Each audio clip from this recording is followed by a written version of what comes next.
नमस्कार, आप देख रहे हैं मंगलमय चैनल पर संस्था समाचार। मैं हूं रूपेश।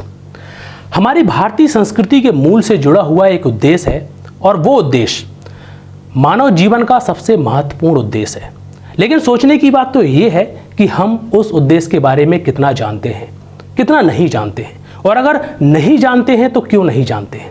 उस उद्देश्य का नाम है आत्म साक्षात्कार। ये शब्द आपको सुना हुआ लग सकता है, लेकिन क्या कभी आपने इसके डीप में जाने की कोशिश की है?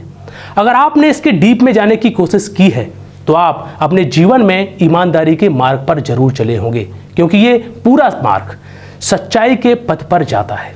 इन सब में सबसे महत्वपूर्ण बात हम आपको बता दें कि 14 अक्टूबर को संत आसाराम जी बापू का 51वां आत्म साक्षात्कार दिवस था। मतलब इस दिन संत आसाराम जी बापू ने अपने गुरु की कृपा को पाकर आत्म साक्षात्कार किया था। इस दिन से जुड़ी हुई तमाम प्रकार की घटना हम आपको दिखाएंगे। आत्म साक्षात्कार क्या होता है ये भी हम आज आपको बताएंगे, और आज हमारी भारतीय संस्कृति से जो लोग उदासीन हो रहे हैं इसका मूल कारण के बारे में भी हम आज चर्चा करेंगे। तमाम प्रकार की खबरों का सिलसिला चालू हो उससे पहले आज के विशेष मुद्दे आत्म साक्षात्कार पर एक नजर डाल लेते हैं। आत्म साक्षात्कार अपने आप में पूर्ण है, जिसके पावर से सारा संसार दिखता है, यहाँ तक कि ईश्वर का स्वरूप, ज्ञान और पूरा ईश्वर ही दिखता है। सबसे बड़ी बात तो यह है कि आत्म साक्षात्कार करना मानव जीवन का सबसे बड़ा उद्देश्य है। जिस लाभ से बढ़कर कोई लाभ न हो, जिस सुख से बढ़कर कोई सुख नहीं, जिस ज्ञान से बढ़कर कोई ज्ञान नहीं, जिस आनंद से बढ़कर कोई आनंद नहीं, जिस वैभव से बढ़कर कोई वैभव नहीं, उस आत्मलाभात परम लाभम न विद्यते। आत्मलाभ से बढ़कर कोई लाभ नहीं है। संपूर्ण ब्रह्मांड में इससे बड़ा और इसके बराबर कोई पद नहीं है। इस बात को प्रमाण करते हैं हमारी भारतीय संस्कृति के शास्त्र, वेद, पुराण। और यही आत्म साक्षात्कार किया संत आसाराम जी बापू ने अपने पूज्य पाद सदगुरु श्री लीला साई जी महाराज की कृपा पाकर। ये घटना है 7 अक्टूबर 1964 की। दोपहर का समय 2:30 बजे सदगुरु ने अपने शिष्य आसूमल पर कृपा की और बना दिया आसूमल से साईं आसाराम। अपने अंदर ही दिखा दिया परमात्मा को। उसी समय से आत्म साक्षात्कार हुआ संत आसाराम जी बापू को। हमारे शास्त्रों में आता है कि एक सच्चा सदगुरु ही अपने शिष्य को आत्म साक्षात्कार करा सकता है। कितनी अनोखी परंपरा है हमारी भारतीय संस्कृति की। लेकिन यहाँ पर एक सवाल उठता है कि जिस भारतीय संस्कृति में आत्म साक्षात्कार जैसे ऐसे पवित्र अध्याय हैं कि जिससे मानव भगवान जैसा महान बन सकता है, ऐसे अनोखे अध्याय होने के बावजूद भी आज भारत के लोग इससे लाभ नहीं उठा पा रहे हैं। कुछ सर्वेक्षण के आंकड़े हमारे सामने आए हैं कि भारत में कुछ एनजीओज ने रिपोर्ट निकाली है कि 68.9% नई जनरेशन भारत की भारतीय संस्कृति से उदासीन हो रही है। जिस भारत में ऐसी महान संस्कृति है, उस संस्कृति के लिए ऐसे आंकड़े दिल दहला देने वाले हैं। इस सवाल के तमाम प्रकार के उत्तर हो सकते हैं, लेकिन आज हम आपको इसका सबसे सटीक उत्तर दिखाएंगे। पाश्चात्य जगत ने वैचारिक मानसिक आक्रमण कर करके हमारे देश को ऐसी नौबत में लाकर खड़ा कर दिया है कि हमारे देश के कई लोग अध्यात्म शब्द को मात्र एक टाइटल समझते हैं। भारतीय संस्कृति का मूल अध्याय आत्म साक्षात्कार करना है, ऐसा हमारे शास्त्र बताते हैं। ताज्जुब की बात तो यह है कि हम जन्म लेकर भारतीय संस्कृति में जीते हैं, फिर भी आत्म साक्षात्कार जैसे मूल अध्याय को समझ नहीं पाते। क्यों? क्योंकि इस अध्याय को समझने के लिए श्रद्धा की जरूरत होती है, और श्रद्धा कोई मार्केट में नहीं मिलती। हमें खुद विश्वास करके श्रद्धा को स्थापित करना पड़ता है। आज हम अपनी भारतीय संस्कृति में इस अध्याय का लाभ इसीलिए नहीं उठा पा रहे हैं क्योंकि श्रद्धा की कमी पड़ रही है। और इस श्रद्धा की कमी वाली दुर्बलता ये कोई बीमारी नहीं है, अपितु एक सोचे समझे षड्यंत्र का शिकार बनाकर हमें भारतीय संस्कृति से दूर करने की एक साजिश है। कमी तो हमारी ये हो जाती है कि हम इन तमाम प्रकार के षड्यंत्र को ना समझते हुए अपनी श्रद्धा की कमी को एक बीमारी समझ लेते हैं, और ये बीमारी को ठीक करने के लिए हम औषधि लेना भी मूर्खता समझते हैं। धीरे धीरे हम इस साजिश का शिकार बन जाते हैं और अपनी भारतीय संस्कृति से दूरी बनाने के लिए भरपूर कोशिश करने लगते हैं।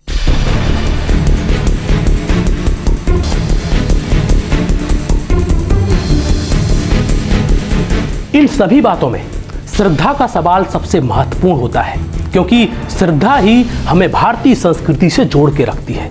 और षड्यंत्रकारी सबसे पहले हमारी श्रद्धा पर ही वार करते हैं, जैसे हमारे भगवान देवी देवताओं का मजाक उड़ाना, हमारे भारतीय शास्त्रों को कमजोर व मनगढ़ंत बताना, भगवान राम के अस्तित्व पर सवाल खड़े करना, भारतीय संस्कृति के मूल स्तंभ संत होते हैं, उनके चरित्र पर चरित्रविहीन आरोप लगाकर उनकी छवि को समाज के सामने धूमिल करना और समाज को उनके खिलाफ खड़ा करना।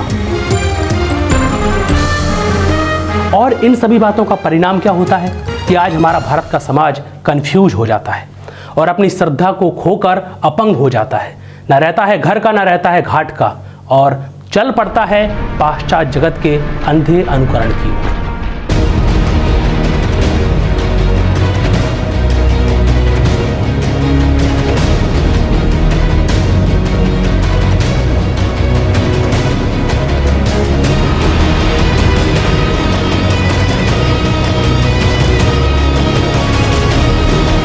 षड्यंत्रकारियों के मूल सिद्धांत को हमें समझना होगा।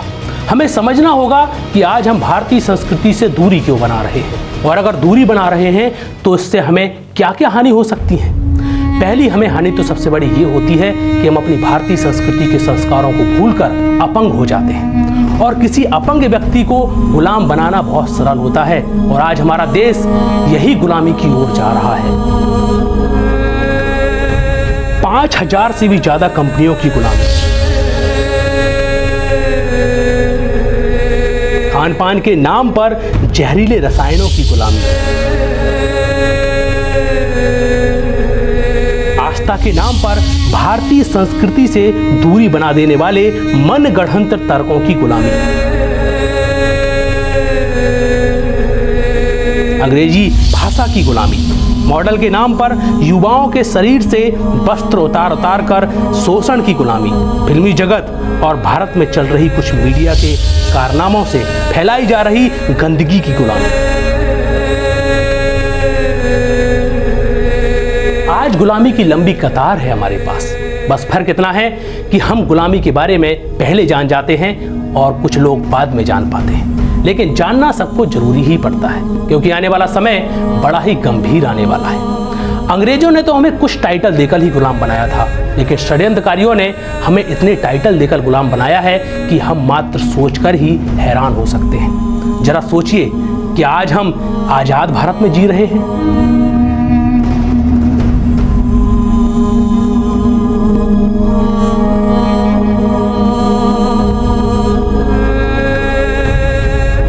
हमारे देश के नेता हमारे देश को आज़ाद भारत बोलते हैं। इसी आज़ाद भारत में अगर एक समाज सेवी व्यक्ति को इंसाफ की मांग करना होती है तो वो व्यक्ति कोर्ट के राउंड मारते मारते उसके तलवे घिस जाते हैं, लेकिन दूर दूर तक इंसाफ की आस तक नहीं दिखती। क्या यही आज़ाद भारत है?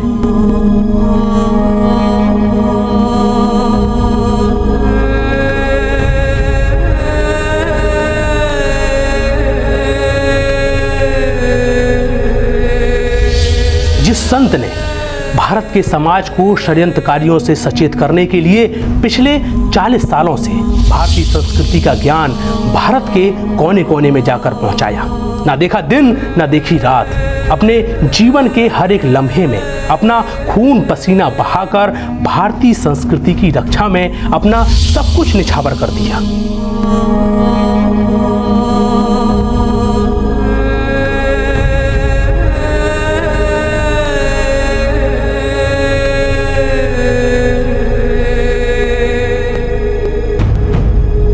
और आज उन्हें तोहफे में क्या मिला? षड्यंत्रकारियों का षड्यंत्र।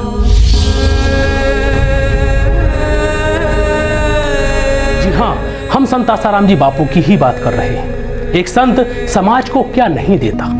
संत आसाराम जी बापू ने अपने पूरे परिवार को समाज की सेवा में लगा दिया, ना देखा दिन ना देखी रात। भारतीय संस्कृति की रक्षा के लिए पूरे भारत में 500 आश्रम खोले, जिससे कि भारतीय संस्कृति का प्रचार भारत के कोने कोने में हो सके, कोई धर्मांतरण का शिकार न बन जाए। पूरा जीवन समाज की सेवा में लगा दिया और वृद्धावस्था में उन्हें क्या मिला? जेल।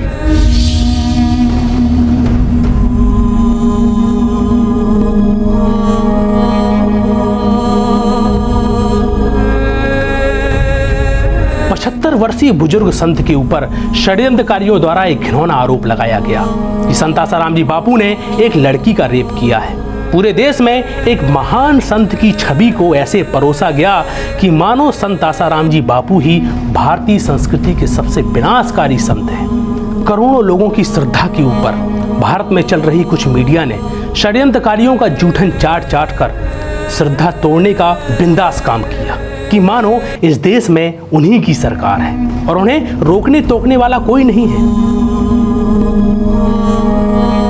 भारत की तमाम जनता ने मीडिया की ऐसी करतूत को देखकर हजारों केस देश भर में किए।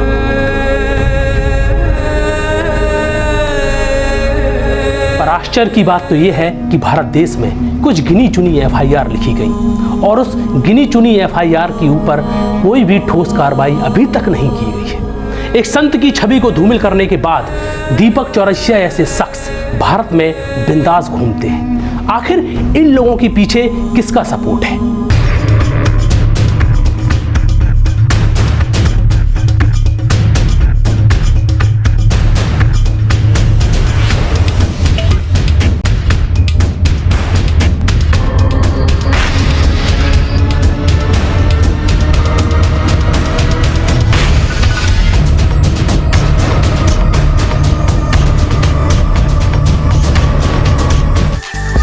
एक संत की छवि को धूमिल करने के लिए कई चैनल बिंदास झूठ पे झूठ दिखाती है। आखिर इनको झूठ दिखाने का सामर्थ्य किसके बल पर आया? इसके पीछे किसका सपोर्ट है? आज भारत की लाखों जनता ये सवाल पूछ रही है। ये सवाल हमारा नहीं है, आज भारत की लाखों जनता का है जो हर दिल को छल्ली कर देता है। आज नहीं तो कल हमारी भारत की सरकार को इसका जवाब जरूर देना पड़ेगा, क्योंकि ये दर्द भरी चीखें हैं जो कभी ना कभी हर दिल को छल्ली जरूर करेंगी।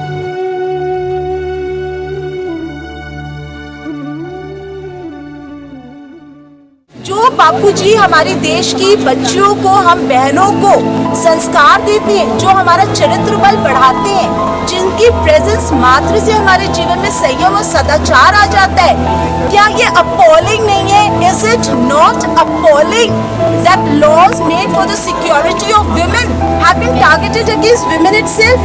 हमें हमारे गुरु की छत्र छाया से, हमें हमारे जो आधार और जो श्रद्धा का स्तंभ है, हमें उसी से जो है वंचित कर दिया गया। अब ये बताइए, क्या ये हमारे न्याय की मांग नहीं है? हम इतनी सारी बच्चियाँ मिलके, इतने सारे NGOs आए हैं इस यात्रा के लिए, तो हम चाहते हैं कि बापूजी को रिहा किया जाए। बापूजी एक प्रतिष्ठित व्यक्ति हैं, सही तरीके से जांच पड़ताल होनी चाहिए जो अभी तक नहीं हो पा रही है। एक हिंदू संत के साथ इतना बड़ा अत्याचार पिछले 1 साल से, सच्चाई इतने सारे लोग बापूजी के साथ जुड़ के बापूजी के समर्थन में खड़े हुए। हमारी पुकार समाज तक पहुँचे, कानून तक पहुँचे और बापूजी के साथ भी न्याय किया जाए। ये मीडिया वाले जितना नेगेटिव दिखा सकते हैं दिखा लें, पर जो लोगों के दिल में आस्था है वो मीडिया की वजह से नहीं है और ना ही आएगी। क्या कसूर था बापू का? सिर्फ यही समझाया था ना कि माता पिता की पूजा करो, सिर्फ यही समझाया था ना कि सुबह शाम अपने घर में दिया बाती करो, अपने भीतर के परमात्मा को समझो और याद करो, समय दो। क्या हमारे देश की सरकार अभी तक खामोश रहेगी? हमने इसी जंतर मंतर पर 50 लोगों का मुंडन कराया था। हमारे देश के कई संगठनों का कहना है कि अगर आज संत आसाराम जी बापू की जगह पर अगर इस देश का कोई नेता होता तो आज भारत के सारे सिस्टम को हिलाकर रख देता। पर दुर्भाग्य की बात है कि उस नेता की जगह पर आज एक संत है। संत की उदारता की हर तरीके से धज्जियां उड़ाई जा रही हैं आज हमारे भारत में। हमारे देश के सीनियर लॉयर डॉक्टर सुब्रमण्यम स्वामी राम जेठमलानी बार बार बोल रहे हैं कि पूरा केस एक षड्यंत्र की बुनियाद पर खड़ा हुआ है। इसके ना कोई हाथ है ना कोई पैर, एक सोची समझी चाल के तहत इसे हवा दी जा रही है। एक संत के साथ खुलेआम भारत में जुल्म हो रहा है।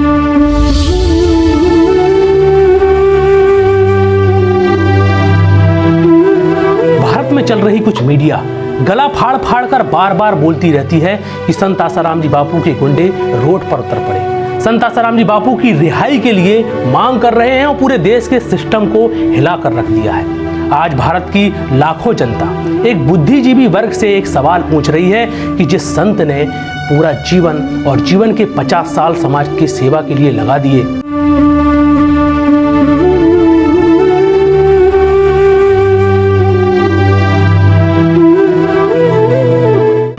करोड़ों जनता को बच्चों जैसा प्रेम दिया, भारतीय संस्कृति के ज्ञान से समाज को सींचा, जिनके करोड़ों अनुयायी हों और उनके गुरु अगर जेल में बैठे हों, क्या उनके शिष्य, भक्त, समर्थक शांत रह सकते हैं? ये एकमात्र संत की उदारता है कि कष्ट को सहने के बावजूद भी अपने शिष्यों को शांति का मार्ग आज भी दिखा रहे हैं। हम आपको बता दें कि भारत की 30% जनता इस बात को बड़े अच्छे तरीके से जानती है कि संत आसाराम जी बापू को एक सोची समझी चाल के तहत फंसाया गया है। उनके ऊपर एक भारी पैमाने पर षड्यंत्र चल रहा है और इसका पर्दाफाश भी जल्द ही होगा।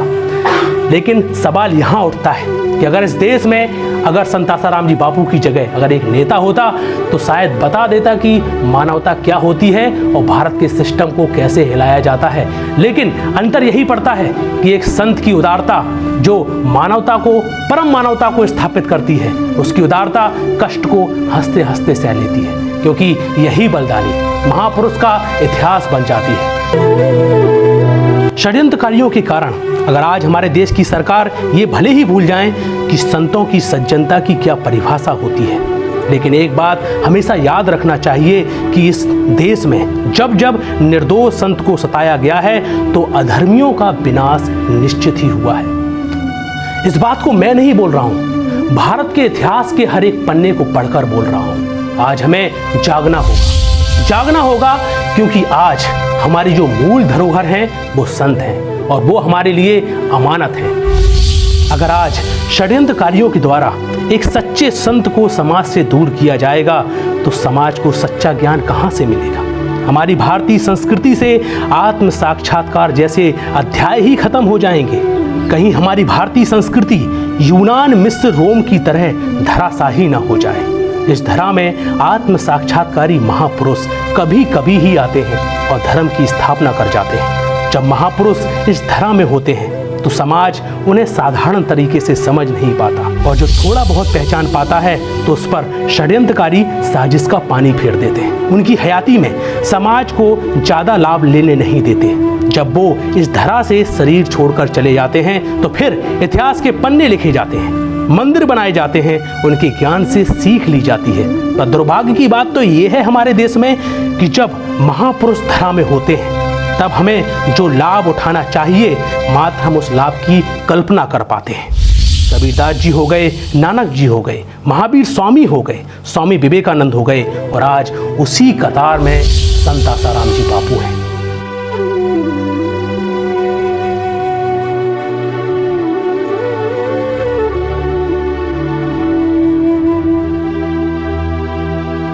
लेकिन आज हमारे समाज को इस बात को बड़े अच्छे तरीके से समझना होगा कि संतों की उदारता इतिहास तो लिख जाती है, लेकिन इतिहास बार बार यही पूछता है कि हयाती में जब महापुरुष थे तो हयाती में मानने वाले भी थे, सज्जन लोग भी थे, उदार लोग भी थे, धर्मात्मा भी थे। आखिर वो क्यों शांत बैठे रहे?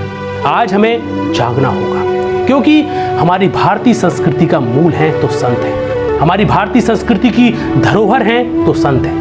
आज जो भारतीय संस्कृति चारों ओर जगमगा रही है ये मात्र संतों की ही देन है। आज हमारे भारत देश से इतने बड़े संत जिनके माध्यम से भारतीय संस्कृति का प्रचार प्रसार करोड़ों लोगों तक पहुंच रहा था, अगर वही आज हमारे समाज से दूर कर दिए जाएंगे तो आज हम किस ओर जाएंगे? आज हमको सबको मिलकर जागना होगा।